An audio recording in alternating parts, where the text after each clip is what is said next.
Maceió, a capital de Alagoas. E é uma cidade que, desde dos anos 70, rola nela, dentro da cidade, exploração de salgema. Salgema é um minério debaixo da terra que serve, entre outras coisas, para fazer soda cáustica. E o lance estamos falando da década de 70, 50 anos, né? Quase, em torno de 40, 50 anos, essa exploração tá rolando em Maceió. E a gente está diante agora das consequências dessa exploração. Desenfreada, criminosa, extensivamente alertada de que ia dar problema e completamente os alertas foram completamente ignorados. E o resultado é que desde 2010, se eu não me engano, em 2010 já houve um alerta de que ia ser exatamente catastrófico, já se profetizava o que estava acontecendo agora. Profetizar entre aspas, né, no sentido de se antevia as consequências. Em 2019 começou o afundamento, 2018 e 2019, me corrijam aí, se o Charlie falou 2019 piorou, exatamente. Porque a cidade começou, esses bairros que ficam em cima da mina, isso começou a afundar. O lance exploraram, puseram um líquido depois para substituir o que foi retirado do subsolo, esse líquido vazou para outro canto e na hora que vazou, o terreno começou a ceder, começou a ter tremores de terra em Maceió. Por ação humana. É revoltante demais, porque quando começou a ceder, as pessoas começaram a sair de lá, né? Começaram a ter que deixar suas casas, porque você imagina que o chão vai se desestabilizando, vai se desnivelando, começam a aparecer fraturas nas casas, e foi nessa época aí, 2019, que as pessoas começaram a... Ninguém tá falando disso. Ninguém tá falando disso, e começaram a procurar ajuda nas redes sociais. E aí, assim, a mídia independente começou a olhar para isso, mas é um problema que vem... né, de décadas anteriores. A Universidade Federal do Alagoas alerta sobre isso desde 2010, ou antes. E o que acontece é o seguinte, a gente está diante de algo inédito, a própria Braskem fala isso, que é algo que nunca aconteceu no mundo, né, esse tipo de consequência dentro de um terreno urbano. Eles não sabem o impacto disso, quer dizer, os engenheiros, os técnicos da empresa, a empresa não se pronuncia sobre o impacto, qual que vai ser o alcance dessa tragédia, e... eles não sabem nem, até onde eu vi aqui agora, eu não sei se houve alguma mudança, não abriu ainda não, né? Porque eles não sabem como que a coisa vai se estabilizar. O que pode acontecer, segundo a Braskem?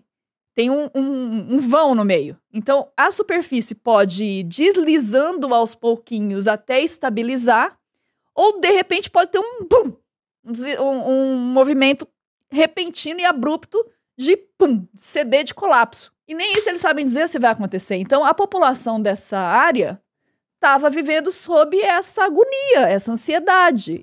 E é absurdo, né? É tipo assim, é a coisa mais revoltante do mundo. Só que o Brasil não estava sabendo.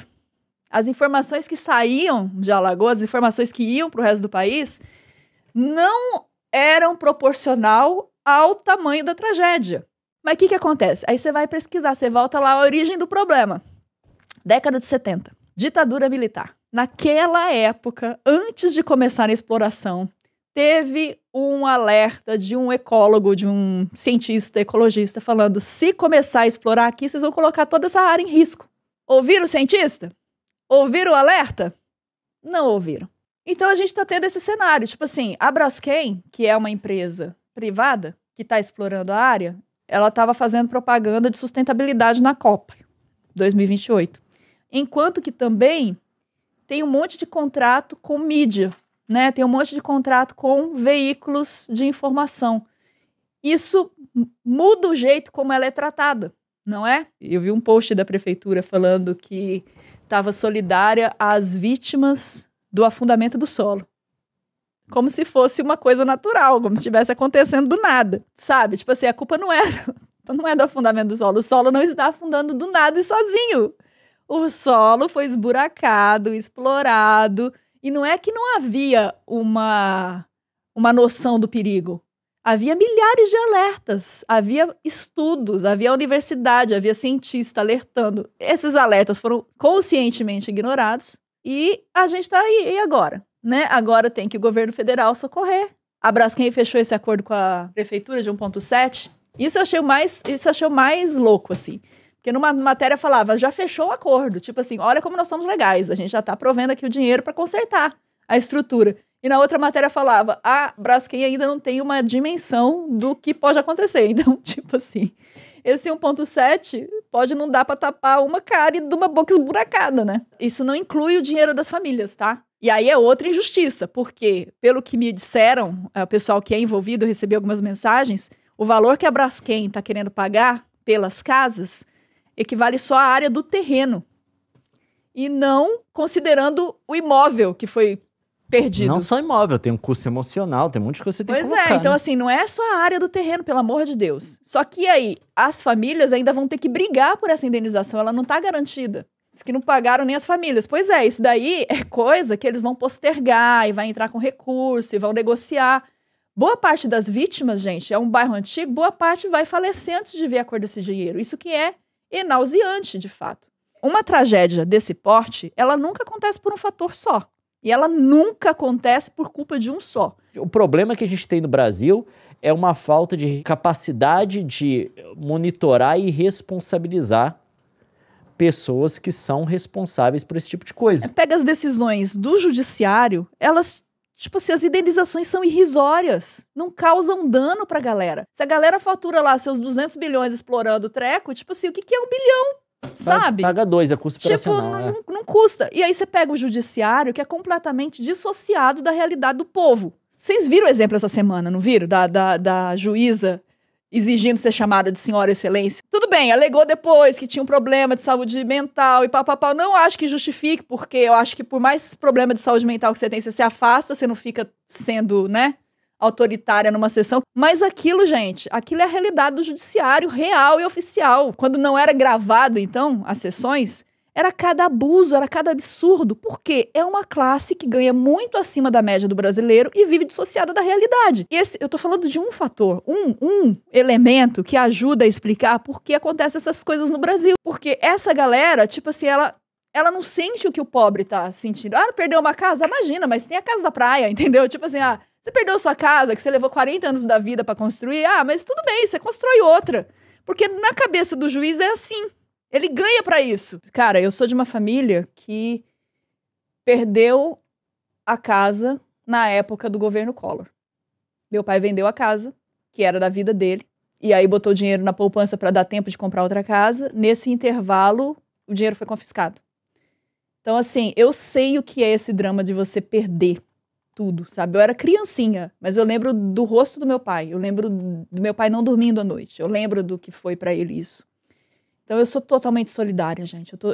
Eu me sinto assim, a revolta que eu falo aqui é de quem viveu isso, sabe? E eu sei que tem muita gente de Maceió que acompanha a gente, que tá vivendo esse drama, porque eu recebo as mensagens no privado, e eu acho que era muito importante a gente se solidarizar com vocês, sabe? E ajudar a cobrar a justiça. Real, assim. Eu acho que a gente tem que ajudar a se indignar e a falar. Na época, em 2019, eu me posicionei. Eu confesso que, diante de tudo que aconteceu no Brasil, a gente tinha tanta tragédia acontecendo todo dia, né, que a gente acaba que é uma loucura isso, né? A gente vai ver isso acontecer, essa área toda inutilizada virar uma cratera. Eu só posso dizer, gente, que eu me solidarizo com vocês, assim, de fato. E é revoltante, sabe? Toda a minha revolta, tudo isso que eu tô falando é porque toca cordas profundas no meu coração. O Bruno agradecendo a gente da evidência. A gente queria ter um alcance maior, sabe? A gente queria ter poder pra coisa realmente... O Brasil tinha que estar só falando disso. Isso tinha que estar no mundo inteiro falando disso, hoje. É um negócio inédito. Nunca aconteceu na história. E é algo que toca profundamente a nossa era, né? Que é aquele, nós estamos matando o planeta, nós estamos inconsequentemente explorando tudo até acabar tudo. Se você é do resto do Brasil e não está sabendo, procura se informar, procura ver. A Alagoas tem 3 famílias que vocês vão reconhecer pelo nome, que comandam a região. Família Collor é de Alagoas, família Calheiros é de Alagoas e o Lira é de Alagoas. As personalidades que estão no âmbito federal. É bom conhecer, sabe? É bom saber o que está acontecendo. E evitar que isso aconteça na sua área, na sua região. Começar a cobrar fiscalização, começar a cobrar plano ambiental. Nunca ficar do lado de quem quer relaxar lei ambiental. Porque quando você relaxa a lei ambiental, é isso que a galera quer promover, entendeu? O descontrole na exploração. E presta atenção nisso na hora de votar, presta atenção nisso na hora de ouvir o que as pessoas falam. Se estão querendo relaxar a fiscalização ambiental, já fica alerta vermelho, bandeira vermelha.